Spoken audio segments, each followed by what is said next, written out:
ঠিক যে কথা বলছেন যে এই যে বড় বড় গুদামগুলি তৈরি হয়েছে, প্রথমত এর মধ্যে অগ্নি নির্বাপনের কোনো রকম বন্দোবস্ত ছিল না। যদি থাকতো তাহলে হয়তো প্রাণে বেঁচে যেতে পারতেন এই মানুষগুলো। তার পাশাপাশি প্রশ্ন উঠছে এটা, এই যে এত বড় বড় গুদাম কিভাবে জলাভূমি বুঝিয়ে বেআইনিভাবে গড়ে উঠলো, রমরম করে দিনের পর দিন এখানে কাজ চলছিল। স্থানীয়রা কি বলছেন দেখুন।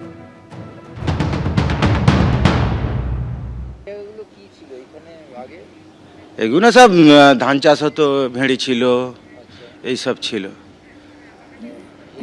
হ্যাঁ, ভেড়ি ধান চাষ হতো।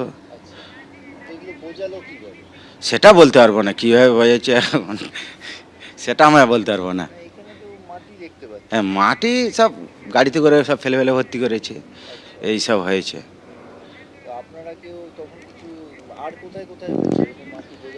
ও সেটা আমরা বলতে পারবো না।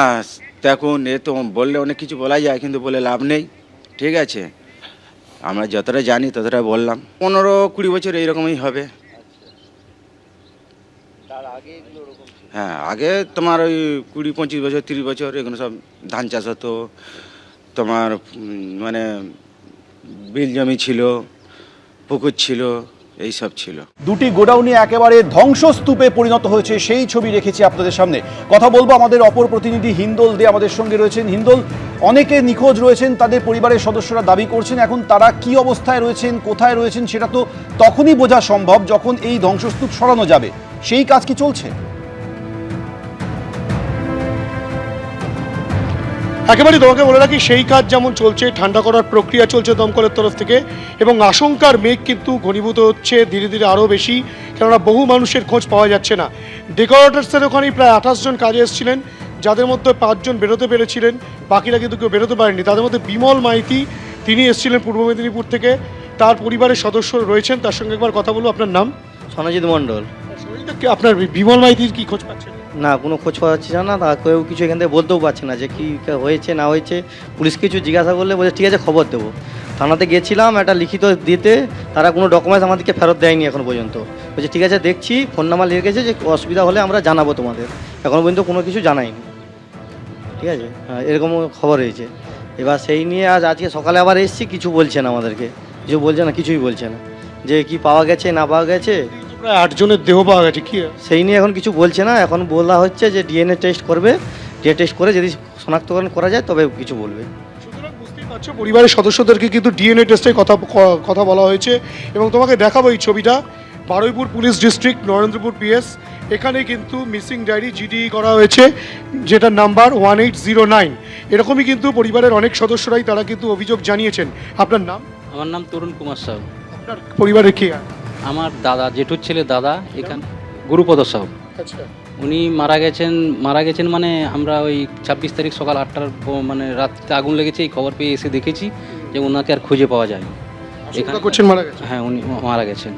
হ্যাঁ, যখন এখনও পর্যন্ত ওনার কোনো খোঁজ নেই, খবর নেই, তার মানে কি অবস্থা, উনি মারাই গেছেন, তাহলে কী করে? হ্যাঁ, তার জন্য আমরা খুঁজে। এই যে গোডাউনগুলো চলতো, আপনার দাদা যে কাজ করতেন তিনি কোথায় করতেন? এই ডেকোরেটার্সের গোডাউন? এই ডেকোরেটার্স, হ্যাঁ, নিউ পুষ্পাঞ্জলি নার্সারি। হ্যাঁ, তার মালিক কি নাম এটা? কোম্পানির নাম হচ্ছে নিউ পুষ্পাঞ্জলি নার্সারি, মালিকের নাম গঙ্গাধর দাস। এই যে ঘটনা ঘটলো, এই ঘটনা এই যে যেখানে কাজ করতেন আপনার দাদা সহ মোট কতজন এসেছিলেন 26 তারিখ রাতে? কালকে 25 তারিখ না, ওনারা 8-10 দিন আগে থেকে এসেই কাজ করতেছে। এবার কালকে যারা এই আত্মীয়রা এসছে, যাদের পরিবারের লোক মারা গেছে, সেই সব পরিবারের হিসেব অনুযায়ী আমার কাছে যা তথ্য আছে সেটা হচ্ছে যে সন্দীপ মাইতি বলে একজন সর্দার, তার আন্ডারে ছিল 17 জন, তার 4 জন লোক বেরোতে পেরেছে, তারা বাড়ি ফিরে গেছে। আর গোবিন্দ মানে তার দাদা যে খবরটা দিল, নিরঞ্জন মণ্ডল, তার গোবিন্দ মণ্ডল, সেও একজন সর্দার, তার ছিল 11 জন, একজন বেরোতে পেরেছে, 10 জন ওখান থেকে এখনও নিখোঁজ, মানে 23 জন মতো যায়। হ্যাঁ, 23 জনের মতো এখনও মিসিং, মানে শুধু ডেকোরেটার্সে। এই যে গোডাউনগুলো চলতো, এগুলো লিগাল ছিল? কোনো অগ্নি নির্বাপন ব্যবস্থা তো খেয়াল করেছে? আমি তো এখানে কাজ করতাম না, আমি ওই বিষয়টা বলতে পারছি না, তবে সবাই যা বলছে ওগুলো কিছুই ছিল না। না, কি আশঙ্কা করছে? আশঙ্কা করছি এরা কেউ বেঁচে নেই, যত বেঁচে থাকলে সব খবর, এই 4 জনের খবর পেয়েছি, 5 জনে এরা বেরিয়েছে তাদের খবর পাওয়া গেছে, কিন্তু যাদের এখনও পর্যন্ত কোনো খোঁজখবর, কালকে রাত 3টে থেকে আজকে 27 তারিখ, এই এখন 9টা-10টা বাজে, এখনও পর্যন্ত কোনো খবর নেই। মানে কি আশা হবে? 100% মানে মারা গেছে। সুতরাং এই চিন্তায়, এই দুশ্চিন্তায়, এই আশঙ্কায় কিন্তু কুড়ে কুড়ে খাচ্ছে সেই আত্মীয় পরিজনদেরকে। শান্তনুকে আরেকবার দেখাতে বলবো ভেতরের ছবিটা। আমরা যে অংশটা দাঁড়িয়ে রয়েছি এটা কিন্তু অনলাইন ফুড ডেলিভারির সেই গোডাউন, যে গোডাউনের চিত্র থেকে একেবারে স্পষ্ট। দেওয়ালটার ছবি দেখাতে বলবো একবার। দেওয়ালে কিন্তু বড় বড় ফাটল ধরেছে আগুনের উত্তাপে, এবং পরিবারের সদস্যরা বলছেন এই যে যারা ডেকর্সে গোডাউনে ছিলেন, প্রায় 28 জন এসেছিলেন কাজ করতে, এবং 28 জনের মধ্যে 5 জন বেরোতে সক্ষম হলেও 23 জনের খোঁজ কিন্তু এখনও পর্যন্ত পাওয়া যাচ্ছে না। এই 23 জন কোথায় গেলেন? পরিবারের সদস্যরা বলছেন সম্ভবত তারা মারাই গিয়েছেন, কেননা সেই আশঙ্কায়, কেননা তাদের কোনো খোঁজ খবর নেই। ইতিমধ্যেই 8 জনের দেহাংশ উদ্ধার হয়েছে, যাদের দেহাংশ ডিএনএ পরীক্ষার পর এবং পরিবারের সদস্যদের সেই ডিএনএ ম্যাচ করানোর পর তারপরেই কিন্তু নিশ্চিত করা সম্ভব হবে যেসব মানুষগুলোর নাম নথিভুক্ত হয়েছে, যাদেরকে খুঁজে পাওয়া যাচ্ছে না, তাদের পরিবারে কে কোন সেই ব্যক্তি, সেটা আইডেন্টিফাই করা সম্ভবপর হবে।